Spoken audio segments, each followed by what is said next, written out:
بسم الله الرحمن الرحیم. ستاسې د روغتیا په هیله نن موږ او تاسې په ویټامینونو باندې غږیږو. دا چې ویټامین څه شی دی، ویټامین څه رنګه جوړښت لري، ویټامین څه دندې په داخل د عضویت کې لري. موږ او تاسې په نننۍ درسي ویډیو کې په همدې موضوع باندې غږیږو او د همدغې موضوع باندې تمرکز کوو. ویټامینونه یو تعداد عضوي مرکبات دي. دغه عضوي مرکبات یو له بله سره کومه اړیکه نه لري. مثلا که چیرې موږ او تاسې کاربوهایډریټونه په نظر کې ونیسو، پولیساکراید یې له مونوساکراید سره یو اړیکه لري او هغه اړیکه دا ده چې پولیساکرایډونه د مونوساکرایډونو څخه جوړیږي یا ترلاسه کیږي.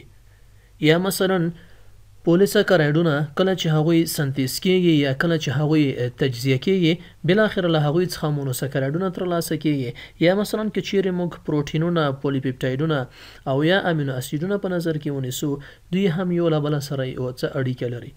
یا که چیرې موږ او تاسې لیپیډ، کاربوهایډریټ او پروټینونه په نظر کې ونیسو، د میټابولیزم په پایله کې کیدلی شي لیپیډ کاربوهایډریټ ته تبدیل شي او یا هم کاربوهایډریټ هغه لیپیډ ته تبدیل شي چې په مختلفو مراحلو کې، په مختلفو حالاتو کې، په مختلفو ځانګړو تعاملاتو کې دغه اړیکې یو له بل سره کیدلی شي صورت ونیسي. ولې ویټامینونه چې دي هغوی یو له بله سره کومه اړیکه نه لري. اصلا مرکبات عضوي مرکبات دي. دغه عضوي مرکبات چې موږ یې د ویټامینونو په نامه باندې یادوو، عضویت هغې ته په کم مقدار سره یا په کمې اندازې سره اړتیا لري. ولې که چیرې دغه کمه اندازه چې موږ وایو، مثلا که چیرې موږ پروټینونه په نظر کې ونیسو، عضویت په ډېر مقدار سره یا په ډېر اندازې سره هغې ته اړتیا لري. یا که چیرې موږ کاربوهایډریټ په نظر کې ونیسو یا لیپیډ په نظر کې ونیسو، نظر دغه عضوي مرکباتو ته ویټامینونه باید په کم اندازې سره واخیستل شي یا عضویت هغې ته په کمې اندازې سره اړتیا لري. خو دغه کمه اندازه په دې معنا نه ده چې د دوی ارزښت په داخل د عضویت کې کم دی. نه، په همدغې کمې اندازې سره د نارمل نشو نما دپاره، د نارمل لویدنې دپاره، د نارمل ژوند دپاره په نارمل شکل که چیرې موږ ډېرېدنه وغواړو، د حجرو ډېرېدنه، هغه ټول دغه په کم مقدار ویټامینونه چې موږ وایو چې ویټامینونه باید په کم اندازې سره واخیستل شي. ولې که چیرې همدغه په کافي اندازې سره وانخیستلی شي، دا د دې لامل کیږي چې زموږ او تاسې ژوند په نارمل شکل سره صورت ونه نیسي. یا همدارنګه د حجرو ریپلیکیشن یا د حجرو ډېرېدنه هغه په نارمل شکل سره صورت ونه نیسي. یا همدارنګه نارمل غټېدنه یا نارمله نشو نما هغه صورت ونه نیسي. همدارنګه ویټامینونه عضوي مرکبات دي. ولې عمدتاً که چیرې موږ ویټامینونه په نظر کې ونیسو، هغه په داخل د عضویت کې نه سنتیز کیږي. موږ او تاسې اړ یو تر څو که وغواړو چې په نارمل مقدار سره ویټامین په داخل د عضویت کې ولرو، باید ویټامینونه له خوراکي توکو څخه واخیستل شي. په ډېرې کمې اندازې سره ځینې ویټامینونه کیدلی شي د پریکرسر مرکباتو څخه په داخل د عضویت کې جوړ شي. مثلا که چیرې موږ ویټامین D3 په نظر کې ونیسو، دا د سټیرویډي مرکباتو له جملې څخه دی چې کیدلی شي په داخل د عضویت کې په مختلفو مرحلو کې د سټیرویډ له حلقې څخه جوړ شي. ولې هغه په هغه مقدار سره نه دی چې په کوم مقدار سره عضویت هغې ته اړتیا لري. نو په همدغې بنسټ موږ وایو چې ویټامینونه عضوي مرکبات دي، په کم مقدار سره عضویت هغې ته اړتیا لري، عموما په داخل د عضویت کې نه سنتیز کیږي او دغه ضروري توکي باید له خوراکي توکو څخه واخیستل شي تر څو زموږ او تاسې عضویت په نارمل شکل سره د حجرو تکثر یا ډېرېدنه صورت ونیسي. همدارنګه په نارمل شکل سره ژوند مخته یوړل شي، همدارنګه په نارمل شکل سره نشو نما صورت ونیسي. نو همدغه ویټامینونه دي چې هغې ته عضویت اړتیا لري. ویټامینونه لکه ومویل چې عضوي مرکبات یو له بل سره کومه اړیکه نه لري. ولې دغه عضوي مرکبات په که چیرې موږ دا د نورو عضوي مرکباتو سره پرتله کړو، مثلا که چیرې د کاربوهایډریټونو سره پرتله کړو، یا که چیرې موږ مثلا له لیپیډو سره یې پرتله کړو چې هم عضوي مرکبات دي، یا که چیرې موږ وغواړو د کاربوهایډریټو سره یا پروټینو سره یې پرتله کړو، د هغوی څخه توپیر لري. او توپیر په دې کې دی چې که چیرې موږ کاربوهایډریټ په نظر کې ونیسو، هغوی په داخل د عضویت کې مستقیما نیغ په نیغه د انرژۍ د تولید لپاره په مصرف باندې رسیږي.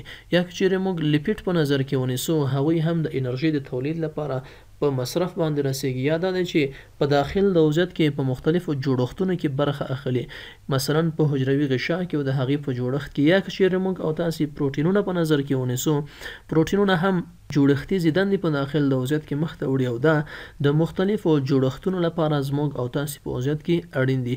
ولې ویټامینونه اگر که عضوي مرکبات دي خو د دغه عضوي مرکبات سره توپیر لري، په داخل د عضویت کې جوړښت کې برخه نه اخلي او نه هم د انرژي د تولید لپاره په مصرف باندې رسیږي.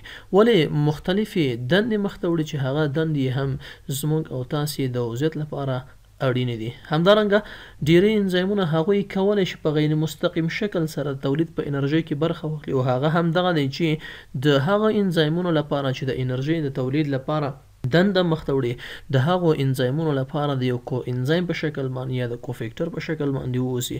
ولې مستقیما انرژي له هغې څخه نه تولیدیږي او نه مستقیما د عضویت په مختلفو جوړښتونو کې برخه اخلي. همدارنګه ویټامینونه د هورمونونو سره هم توپیر لري. که چیرې موږ یو هورمون په نظر کې ونیسو او که چیرې موږ یو ویټامین په نظر کې ونیسو، د دغه هورمون او د ویټامین ترمنځ توپیر موجود دی. هغه توپیر په دې کې دی چې موږ وویل چې ویټامینونه باید موږ کاملا له غذا څخه واخلو، کاملا باید له خوراکي توکو څخه واخلو. موږ نشو کولی په داخل د عضویت کې ویټامینونه عموما سنتیز کو یا تولید شي. ولې هورمونونه موږ او تاسې پوهیږو چې په داخل د عضویت کې سنتیز کیږي. همدارنګه هورمونونه په یو ډول دنده مخته وړي، مثلا هورمون په یوه غده کې تولیدیږي او بالاخره له هغې څخه افرازیږي، په نورو مختلفو برخو کې په آخذو سره وصلېږي او بالاخره مختلفې دندې مخته وړي. ولې ډېری ویټامینونه بیا په دغه څیر او یا په دغه بڼه باندې عمل نه کوي، لکه هغه ویټامینونه چې په اوبو کې منحل دي هغوی د کوفیکټر په شکل باندې عمل کوي. یا مثلا ویټامین کا چې په شحمو کې منحل دی یا په غوړو کې منحل ویټامین دی، هغه هم د کوفیکټر په شکل باندې دنده مخته وړي. په لومړي وختو کې تقریبا په 1911 کال کې یا هم په 1912 زیږدیز کال کې، په دغه کلونو کې علماو مختلف ساتونکي مواد چې مثلا د شیدو د تخریب څخه مخنیوی کوي یا د وریجو هغه توکي چې دوی په شیدو کې وپیژنده یا په وریجو کې وپیژنده، هغه یو تعداد مرکباتو، عضوي مرکباتو چې د امین ګروپ یې له ځانه سره درلوده. چون دغه د امین ګروپ لرونکي مواد چې په لومړي قدم کې هغوی وپیژندل دوی د ژوند لپاره او د ژوندي پاتې کېدو لپاره ډیر اړین وو، نو هماغه علتو چې یو یې د امین ګروپ لرلو نو چې دوی د ویټامین نوم په دې باندې کېښودستی. ویټامین یا د ویټل څخه اخیستل شوی دی چې د ژوند معنا لري یا د ژوند لپاره ډیر اړین، او همدارنګه امین یې د هغه جوړښت څخه چې دغه مرکباتو درلوده په خپل ځان کې یو د امین ګروپ درلوده.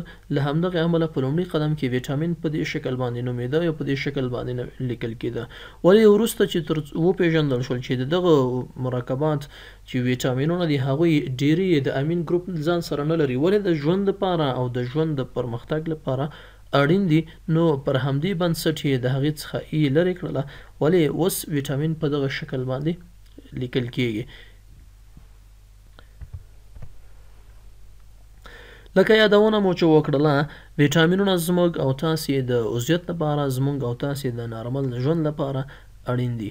که چیرې حجرې ډېرېدنه کوي، په دغه حالت کې موږ او تاسې ته ویټامین ای اړین دی چې ویټامین ای په دغه برخه کې برخه اخلي او دنده مخته وړي.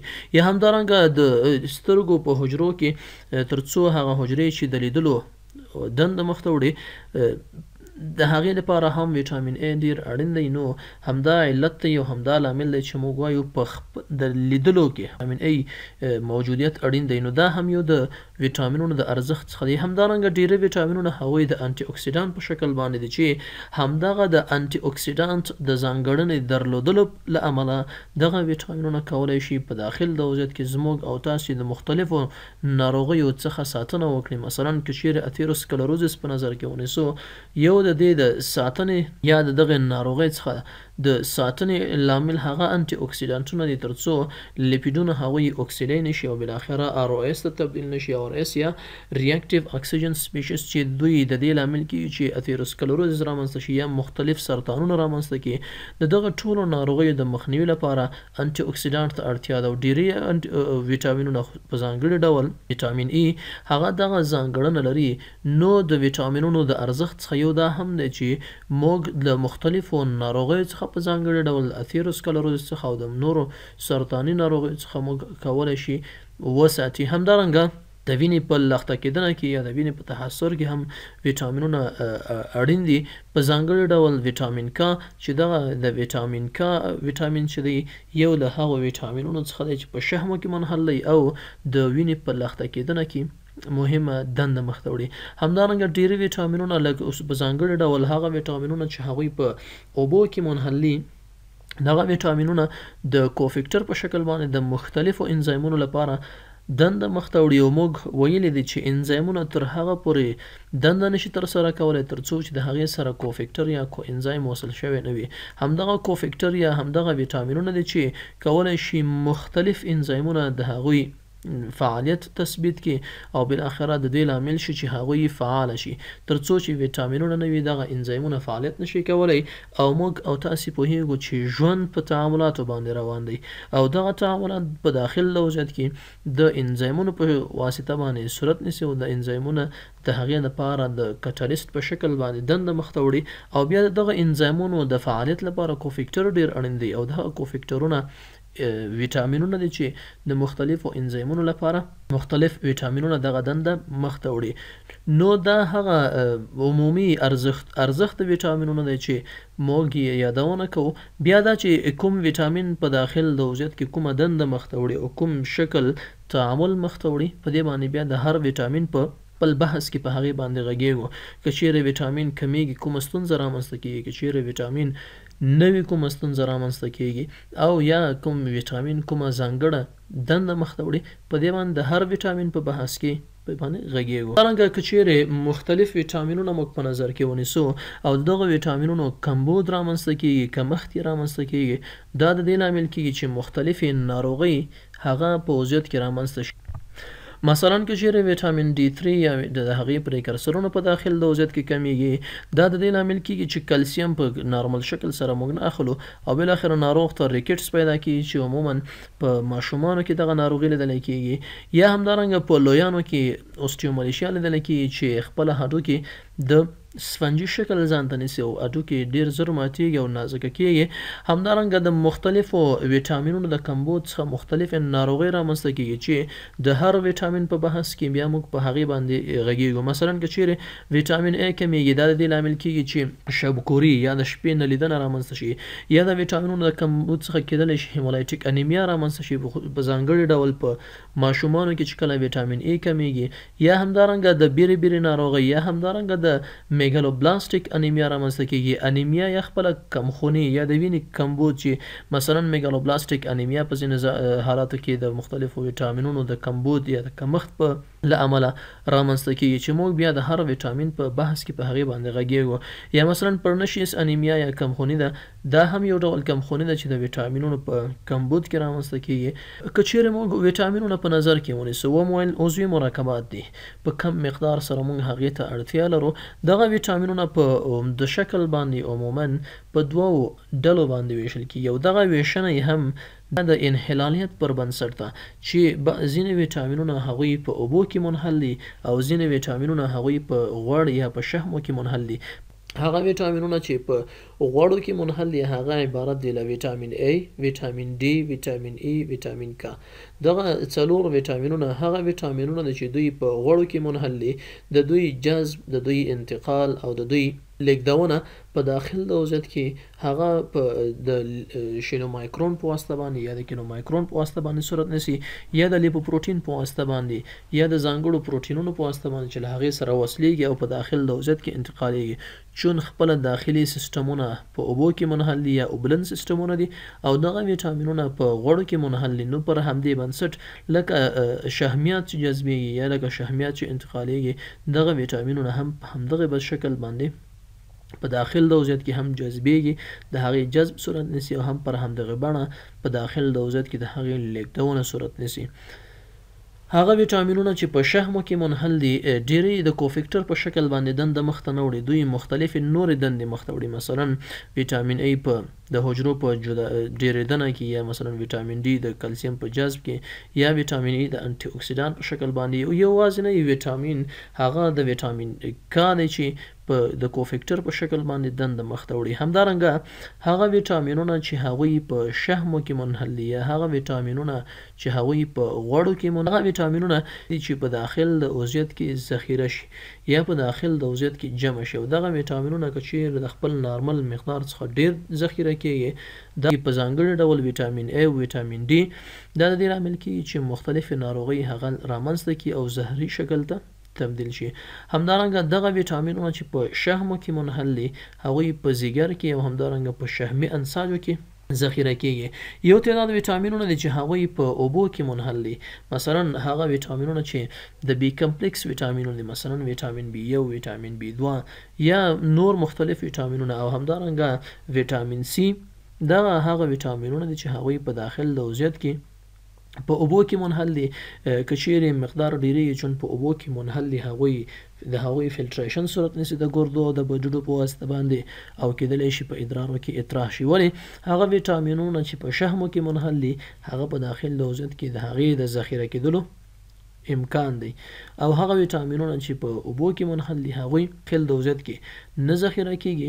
او ډیفیشنسي یا کمښت یې هم یوازې که وګوایو چې مثلا ویټامین بي یو کم دی، په داسې شکل باندې ډېره کمه د هغې کمښت لیدل کېږي. ولې عمدتاً ویټامین بي کمپلیکس ویټامینونه د هغې کمښت په داخل د عضویت کې لیدلی شي. مثلا یا ویټامین سی کېدلی شي رامنځته شي، او هغه هم دا دی چې موږ یې له خوراکي توکو څخه کم واخلو. دا هغه ویټامینونه دي چې په اوبو کې منحل دي، مثلا ویټامین سی دی، ویټامین بي یو دی، ویټامین بي دوه دی، ویټامین بي نه دی، ویټامین بي 12 دی، ویټامین بي شپږ دی.